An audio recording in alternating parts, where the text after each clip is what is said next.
think there's part of me, I want to love God and do it for pure motives, but there's another part of me that I do it because I want people to say, wow.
The absolute terrifying thought that I can pour myself and I can give everything away and I can have all this knowledge and I can work so hard to attain all these things and I get to heaven and Jesus says, I don't know you. Depart from me. I don't know you. I think I live somewhere in there. To be honest with you, I think there's part of me, I want to love God and do it for pure motives, but there's another part of me that I do it because I want people to say, wow, you know the word. You're so pious. You're so much like Jesus. I think we all live somewhere in there. So Paul tells us that we've got to really take a good look at our heart because it's always a heart issue. In fact, Paul goes on and he gets even more radical than that. He says, I can have a resume, I can do all these things and give away everything to the poor. He says, and I can also give my body to be burned for the sake of the gospel. But if I do it without love, I gain nothing. Making a lot of noise, and nothing, and I gain nothing. If there was a missionary who gave his life for the gospel, I'd think to myself, oh, certainly he's going to be ahead of me in heaven. You see, God doesn't look at the outward alone. God looks at the heart. Man looks at the outward. God looks at the heart. So Paul says, if I do all these things, but I don't have love, then I'm fooling myself. So why is love so important then? Why is it that love is the most important thing? You know, the Beatles used to sing a song, all you need is love. All you need is love. That all we need to do is start with the love of God. Now, I would suppose that the Beatles didn't understand the love of God. Maybe they understood Eros love, romantic love. Maybe they understood Storge love, love for family. Maybe they understood phileo love, brotherly love.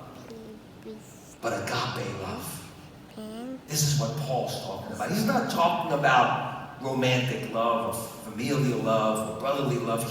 He's talking about agape love, God kind of love, unconditional love. Love that comes from the Holy Spirit. Love that God and only God can give us. And why is it that we need love? Why is that the most important ingredient in relationships in our life? Because love never fails. Paul says prophecy is going to cease. Tongues are going to cease. Knowledge is going to cease. It'll pale in the very presence of Christ the King. He says, but when that which is perfect comes, all of this other stuff is not as necessary. Talking about Jesus coming. Talking about the love of God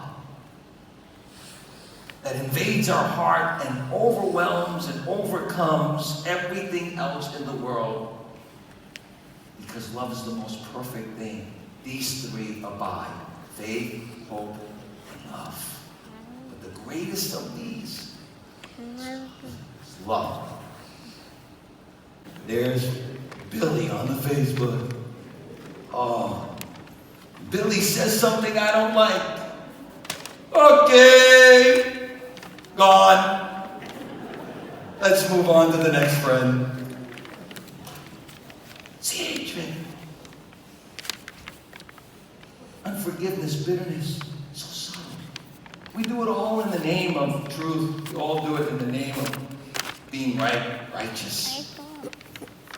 But the truth of the matter is that all of us need to recognize that in all of our lives, and believe me, I'm going to tell you something. I'm on Facebook, and I've cut some people out. But I'm starting to learn.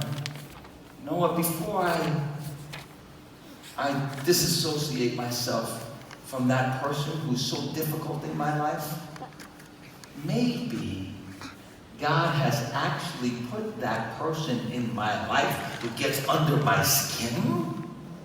Don't look at your neighbor right now. Because God is trying to do a deep work in my life of love. You see, the truth is, the people who get under your skin the most are the best people in your life, because those are the people that God is taking you deeper and perfecting love in your life. It's easy to love people you get along with.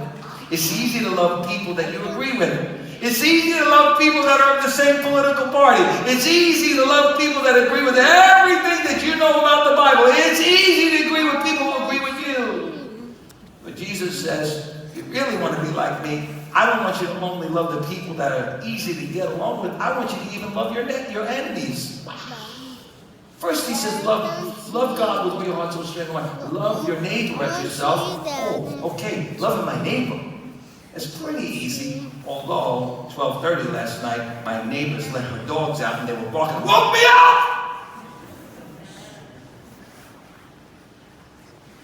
Gotta pray for her.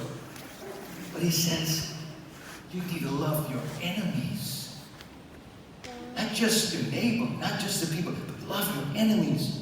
Because when you're doing that, God is helping you to become like Him. Because when Jesus was dying on the cross, He was loving you, and you were God's enemy before you were reconciled to God.